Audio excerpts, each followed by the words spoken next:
Hello, my friends. My name is Rachel Nielson. I'm the host of the podcast 3 in 30 Takeaways for Moms, which is a weekly show where I interview experts who give us 3 takeaways in a 30-minute episode. I love doing it, and I'm so excited to be on Seasons of Renewal today, teaching about how to declutter your motherhood. And I'm not talking about physical space decluttering, like of your home, although that is where it started for me. I'm talking about decluttering your motherhood on the inside.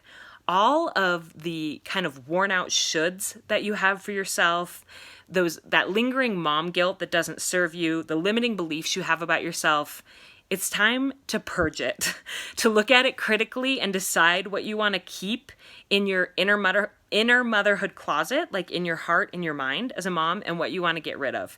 And this did start for me with physically decluttering my home.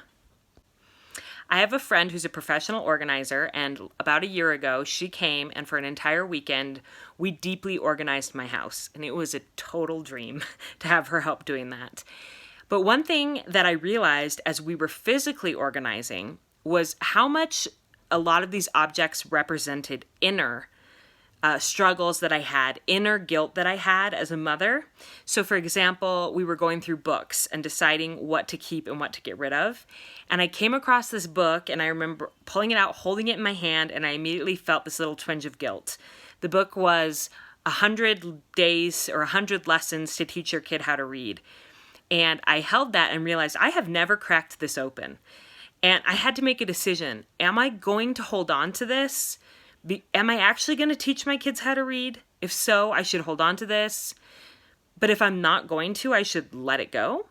And I don't need to feel guilty about it. If I realize that I don't want to teach my kids how to read, that's okay.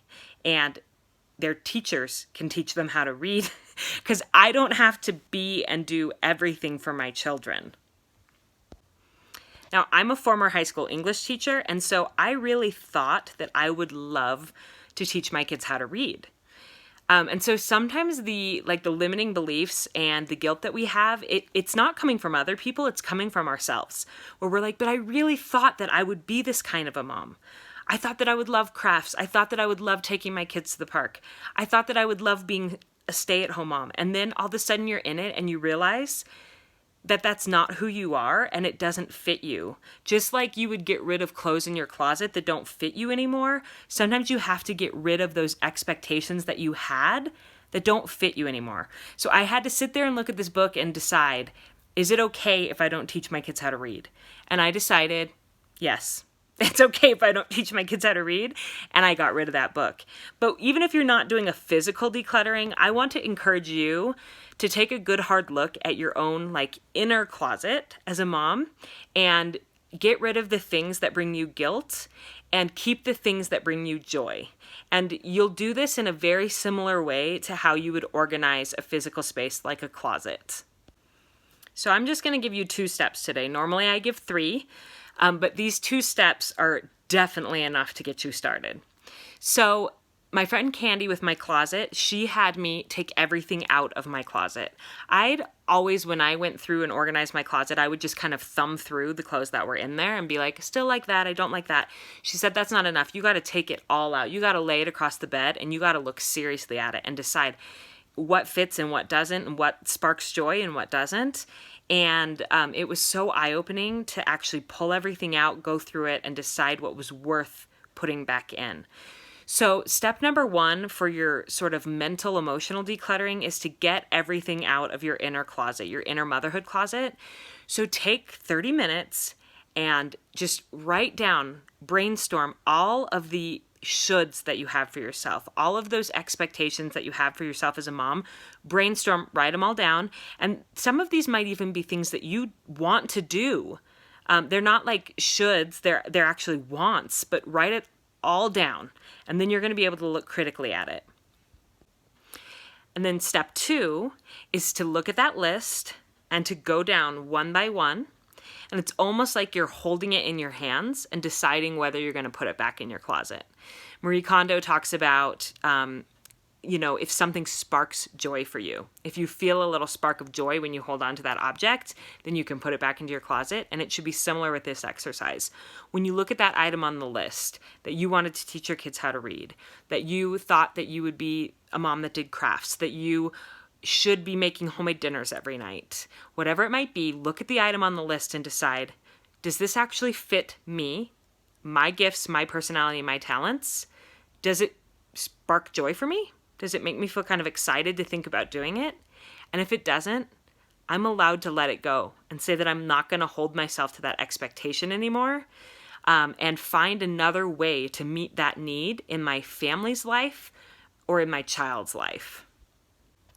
Now, I have a 5-hour-long workshop on this process where we go so much deeper into this, and I would love for you guys to come to that if you are around, but you don't have to come to my workshop in order to continue this process. So after you've made your list, it can be an internal sorting where you just kind of quietly make some changes to your life, or you can recruit the input of friends, of your spouse, and say, hey, look, I realize that this really doesn't fit with who I am, and I would like to not do this anymore. So how can we make that work? And you can brainstorm solutions.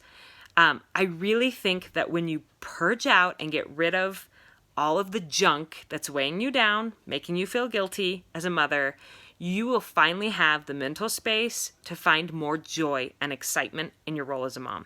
That is my greatest hope for you, and I hope that those quick 2 steps for decluttering your motherhood are helpful. And if you would love to come to the full workshop, I would love to have you there, and I'm pretty sure Jamie's gonna put some information after this. But regardless, I hope that these 2 steps are helpful, and set aside some time this week, put it on your calendar, to do this mental decluttering. You guys are doing a really good job as mothers. I'm rooting for you. I hope you have a great Monday. So here's an example of a list like that I just sat down and did right now, of things that have been on my mind lately, the shoulds that have been on my mind. And I just got it all out, and now I'm going to have a chance to look at it more critically and decide what actually fits me, and what also what actually fits in my life. Because even if something is great, doesn't necessarily mean it fits in my life at this time. And before I go, I just did this process with my list, so I wanted to show you an example. Some things I cut all together, some things I kind of modified or figured out where and how I could fit them in. So like daily scripture study with my kids, I really value that, but we haven't really been doing that consistently.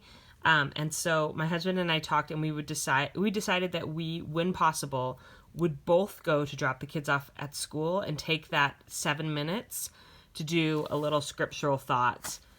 So it just was a matter of us figuring out where it fits. We've been doing it for a week since school's been back in, and so far it's been working. It's not a whole chapter. It's not perfect. We just talk about one verse. It's enough. Meal planning and homemade dinners is something that has always been a major stress for me, and a major should. It's not my gift, and that's okay. And I'm going to involve my husband a lot more in this in the coming months. And we came up with a really simplified rotation where we are going to do the same 5 meals every single week. And they're super simple. Spaghetti, hamburgers and hot dogs, Brinner, quick salmon that we just cook in the oven with coconut oil, stuff like that. So that's how I simplified that. Teaching my kids to write thank you notes. I do want to do that at some point. Now is not the time. They're little. They have plenty of time for that. And so I X that. Signing them up for music lessons. It seems like something that I should do because good moms do that, right? It's not my son's gift. I don't need to worry about that for him.